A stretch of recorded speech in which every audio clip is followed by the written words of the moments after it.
As of this review, Prince of Persia has been around for 24 years, and in that time it has seen a number of interpretations through multiple game series, spin-offs, comics, and even a Hollywood film. But amongst all of these, none have been as well received as Prince of Persia: The Sands of Time on the PS2, Xbox, and GameCube.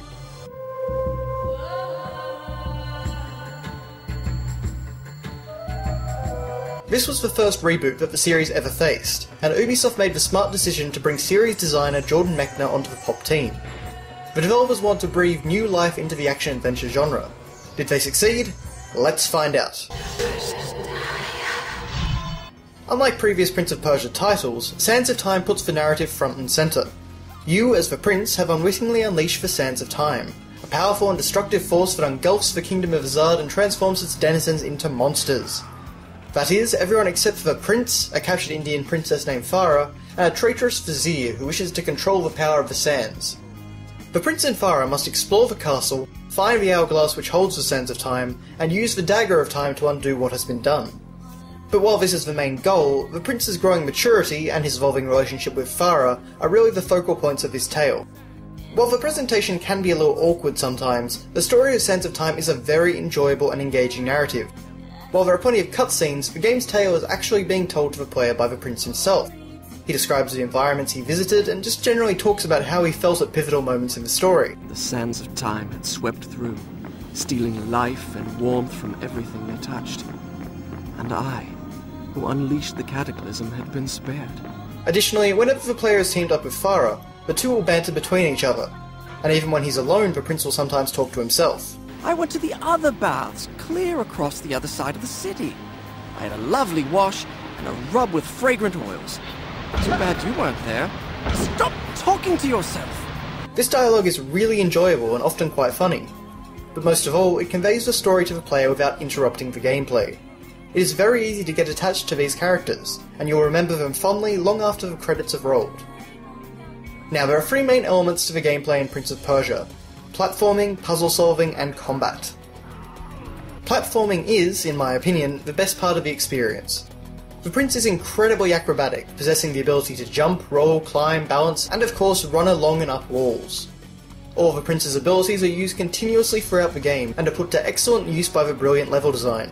You have to avoid deadly traps, leap over collapsing terrain, jump up walls, and inventively use the environment to progress. But what really sells these sections is the control. Sands of Time has some of the smoothest and most responsive control to ever grace an action-adventure game. It's hard to explain, but put simply, every action just feels right. It doesn't matter how many times you perform a wall run, it will still feel awesome, and that is one of the hardest things to get right. Honestly, I wish Ubisoft's Assassin's Creed games controlled half as well as this does. In addition to all of this, there is the Dagger of Time. With a press of the left trigger, the player can turn back time for a few seconds and undo any mistakes. Missed a jump? Turn back time before your feet left the ground. Messed up a wall run? Use the dagger and try again. Well, until your sound energy runs out. It's a brilliant and thoroughly unique system that provides a safety net for the player to explore and experiment without removing the challenge. In addition to the dagger, Sands of Time also features a vision system. Essentially, whenever the player visits a save point for the first time, they'll be shown a vision of the future, specifically the platforming, puzzle solving, and combat challenges they are about to face. It's a great hint system, but is also used well as a storytelling tool. The puzzle-solving sections are a bit more of a mixed bag in terms of quality, but they are still a great addition that effectively breaks up the running and fighting. Usually they revolve around activating switches or rotating levers, but there are also a number of set-piece puzzles which require the player to manipulate some great machination. Most of these I quite enjoyed, but a few, like the mirrors in the Hall of Learning, did annoy me a bit. Finally, we have combat, and this is definitely the game's lowest point. Now that's not to say the combat is bad, far from it, but it has some problems. First off, what does it get right? Well, at the time it was definitely a step above most action games. You can combo attacks together, block and counter-attack, easily switch between enemy targets by just angling the analog stick towards them, vault over enemies and cut them all the way back down, and even push off walls to drill through opponents. In addition to all of this, you can use the Dagger of Time to stun enemies, slow down time, or unleash a powerful Mega Freeze attack. And the ability to turn back time is still present, allowing the player to escape from death and try different strategies. Despite all of these techniques, the sand monsters won't go down easily. Rather than dying after a certain number of hits, the player must knock them to the ground and absorb them with the dagger before they get back up. This is an interesting concept that keeps the player on their toes and never gets too frustrating. So what are the issues then? Well, from a pacing perspective, sometimes battles go on for a bit too long, and at times there are multiple encounters in a row which gets tiresome. There are some enemy types that become very prevalent around the halfway point, which prevent the player from vaulting over them.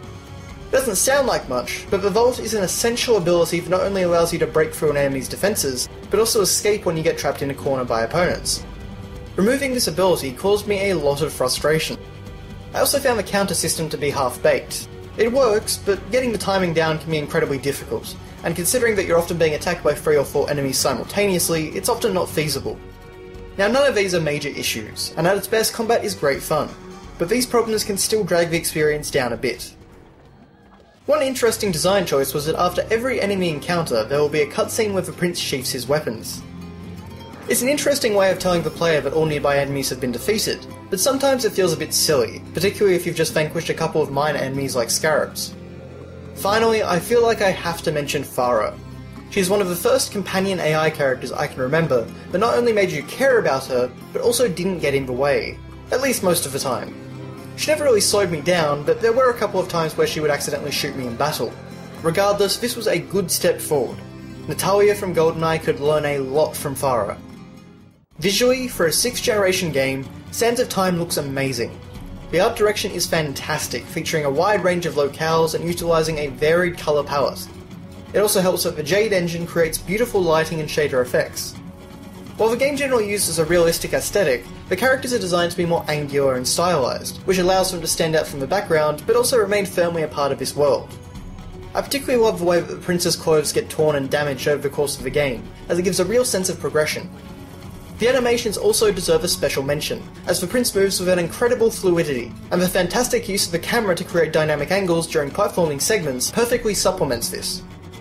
The sound design in Sands of Time is also high quality, at least for the most part. The music is quite good, utilising an eclectic mix of styles and fitting each environment and enemy encounter well. I was surprised at just how many memorable pieces there were. Some of the voice actors give a strange delivery, but most provide great performances.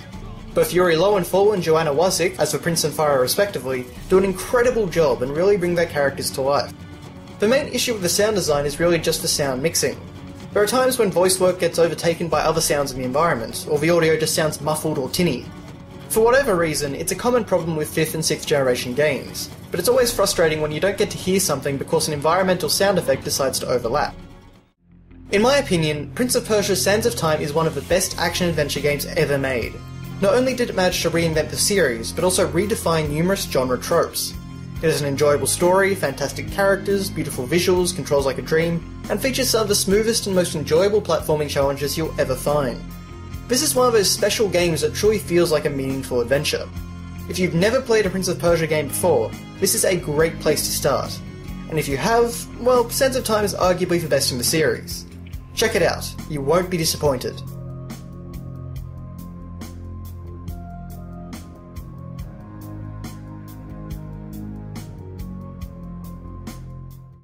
Why am I talking to myself?